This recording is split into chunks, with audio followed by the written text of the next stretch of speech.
Hello, good evening. How is everybody doing? My topic for tonight is rehab investors, how to buy, fix, and sell luxury real estate. But before I get started, right, I have 10 points that I'm going to outline before I get started. I really go into my real presentation. And this is what I call the 10 building blocks of a profitable real estate investment. 10 building blocks of a profitable real estate investment. Or you can say the 10 pillars of profitable real estate investment.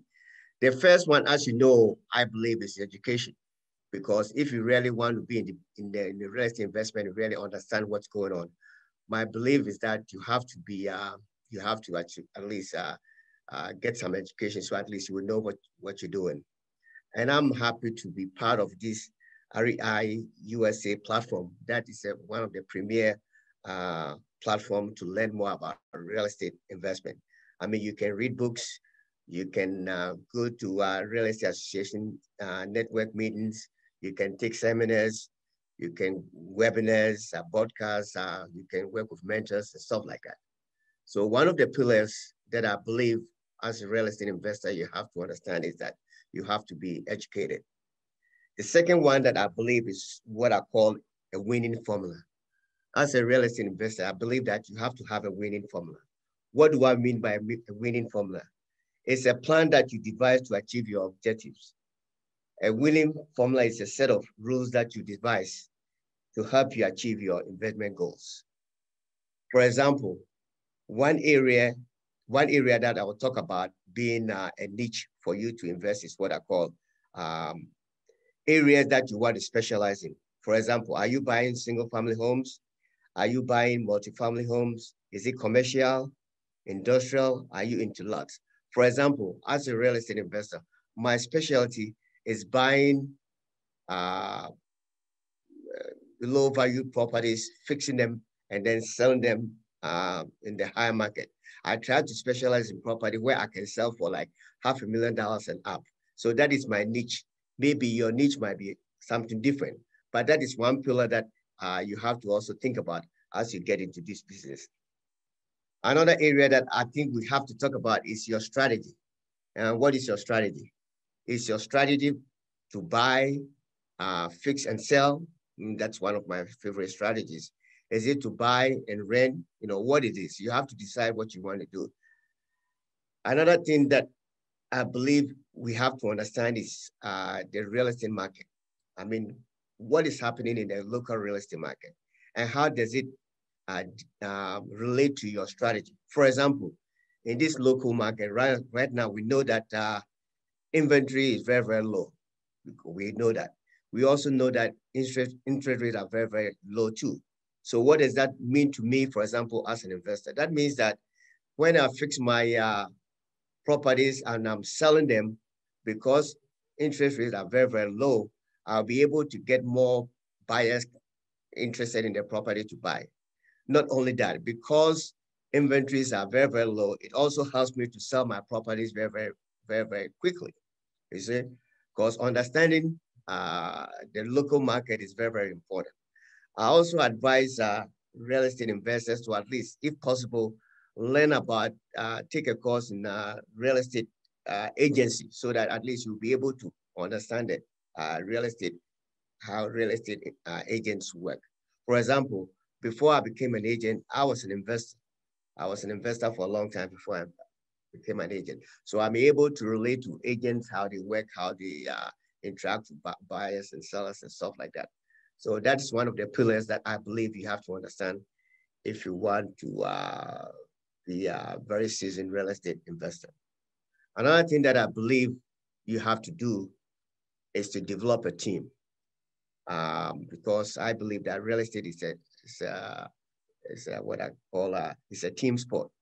You might have to deal with attorneys, appraisers, real estate agents, title companies, insurance agents, CPA, contractors, mortgage companies. There's so many people that you have to deal with. You cannot be a sole participant in this industry. So it's good to have relationships as you develop your business. Another thing that I always stress is that you have to know how to raise capital or be able to have access to capital. Because like somebody said, right, real estate investment is one, very, very capital intensive, especially if you want to do the strategy that I'm interested in, which is buy, fix, and sell. It requires a lot of money, especially if you're going to do in the high-end market that, for example, I concentrate. So you have to know how to access capital, whether you're going to use uh, what do you call it, hard money lenders or using partners and stuff like that to raise the money. For example, one area that I specialize is that I have about 6 or 7 partners that I work with that when we see property, we're able to raise capital from them, apart from going to hard money lenders to be able to raise the capital to be able to accomplish our objectives. So you have to know how to work with mortgage brokers and lenders, know how to work with hard money lenders, know how to raise money yourself. So that is the fifth one, that's capital to complete this. The sixth one is know your exit strategy. You know, one of the pillars is to know your exit strategy. What do I mean by that? When you buy, for example, in my case, my strategy is to buy, fix, and put it back on the market. Your strategy might be to buy and do a lease purchase. Another strategy might be to buy and rent, whatever it is. So, but that's something that you have to know what you're going to do once you buy the property. It doesn't make sense to buy a piece of property and then right in the middle of doing your deals, you don't know how you're going to exit out of it. It's very, very important. Another thing that you have to know, one other pillar, which is number 7, is what I call what you have to know the tax implication of your deals. Because, for example, if you are doing the deals that I'm doing where you buy fixed, you know, and you make your profit, you know, you have to pay something to Uncle Sam. And sometimes you have to pay 25, 30%. All right. So you have to know the implication of that, of what that means. And that's why, for example, I recommend that you know what we call 1031 exchanges so that you don't have to, you can buy 1031 exchange is a process where if you make a lot of money, you can roll that money into another property so that you can minimize the taxes that you have to pay. All right. So that is number 7, know the tax implications of your deal. The other one is know the risks involved in your deals. You know, for example, in real estate investment, risk is associated with every deal that you go into. But my recommendation is that know what real risk you are willing to tolerate. For example, and I use myself an example or use my deals as an example because the deals that I do, they are very, very high risk, you know, because we're buying and fixing, a lot of money is involved, and then we're going to put back on the market and sell it. So that sometimes we might have about 200, 300,000 dollars or 350, sometimes even 400,000 dollars tied in a piece of property, you know, because I'm experienced, so I know what I'm doing. So I'm able to take much more higher risk because the higher the risk, the more money you make. So you have to be able to know the risks that you are willing to involve in. I say before you buy a piece of property, you have to analyze it thoroughly and know exactly what you are going to do with the property after the purchase. Your exit strategy will determine your purchase price. There are specific formulas for analyzing properties. It is possible to minimize the risk by being more knowledgeable. Like, for example, when I get really into analyzing deals and stuff like that, I'll show you some of the formulas that I use. The 9th one is timing, right? Somebody said there's a lag in real estate investment. Real estate investment is one of the avenues that will catapult you to enormous wealth with time. And I said, at best, you have to give yourself time to grow and mature. It will take at least 5 to 10 years for you to be seasoned as a real estate investor and know the options available to you as an investor. But it will be worth every minute of it.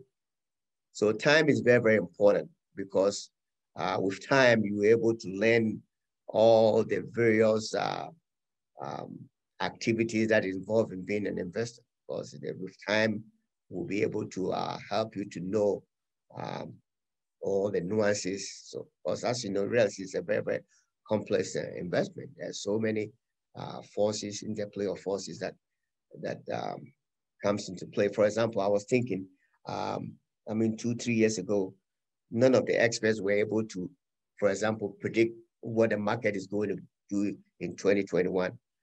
As we all know, inventory is very, very low. There are multiple offers. There's so much going on. There are times when you put property on the market, there are about 10, 15, 20 offers. Nobody predicted that. Okay. So time is something that we have to know what's going on. And so, for example, in this timing, if you're an investor, what strategy are you going to employ to participate in what's going on? And the reason why I'm saying that, because currently with timing, a lot of money from Wall Street, they are flooding into the real estate market for the first time. There's a lot of money coming in. And these are some of the reasons why there's so much properties are going up and so many things going on. So real estate is a complex subject to be able to understand. But I believe that with the forum that we have with REI and some of the teachers and most of the teachers that are teaching, they will be able to fill it in most of the gaps, I know most of them specialize in different areas, like my area that I specialize in and that I'll be going into more details is buying, fixing, and selling high-end properties. And then as time goes on, at appropriate time, we can even arrange, we can go to some of the properties that we have on the market or some that we have fixed so that, you will know what's going on.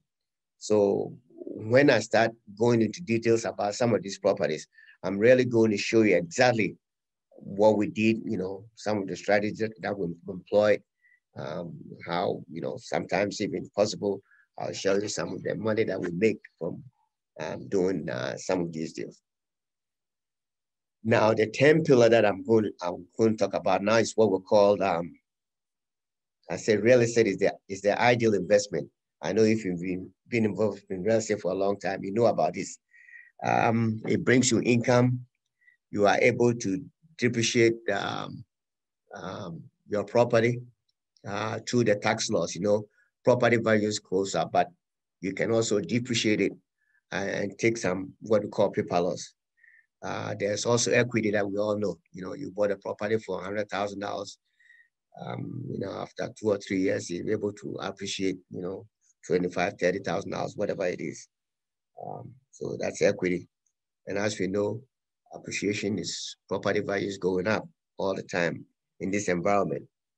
And I always believe that appreciation is the investor's best friend. And then leverage. I love leverage because I'm able to, or most of us as investors, were able to use not only other people's money, the bank's money, and money that you've been able to raise or capital that you've been able to raise to invest in properties and minimize the risk and be able to sell it or rent it or whatever you want to do and reap a very high profit. So these are the 10 pillars, or what I call the building blocks of real estate investment. And so I'll go over I'm going to repeat the pillars again. One is that you have to be educated. You have to educate yourself. 2, you have to have a winning formula. 3, you have to understand the local market. Number 4, develop a team, because real estate is a team sport.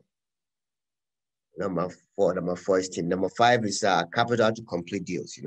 Like I said, real estate is a very, very capital intensive, and capital is the limiting factor. So number 5. So number 6 is know your exit strategy. If you buy the property, what are you going to do? Know the tax implication of your deals. Know the risks involved, because there is risks, but you can minimize the risks. And then time, there's a lag in real estate investment. So you have to know the timing, when to come in. And know the timing is very, very good, because you'll be able to know exactly what you need to do. And then number 10 is what I call real estate is the ideal investment. You have income, you have depreciation, you have equity, you have appreciation, and then there's leverage. So this is the first segment of the what we're going to talk about. The next time we meet, we're going into specific um, details about how to buy these properties, where we get them from, and what we do to the end. So um, the session ends these 10 building blocks of a profitable real estate investment. If you have any questions, you can ask. So that's it. Thank you.